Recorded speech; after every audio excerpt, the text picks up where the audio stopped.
Again, we're back and with our grandma again. Na. Video. It's alive. Na. Live.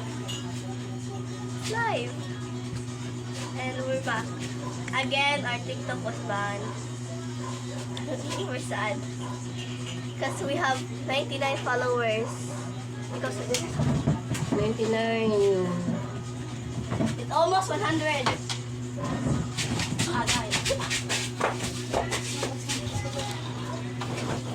Guys, ang TikTok namin guys. Nawari guys. Ibalik sa amin guys.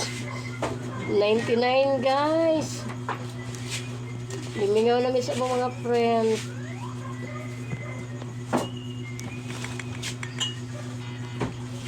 Pagbigyan kami ng pagkataon guys.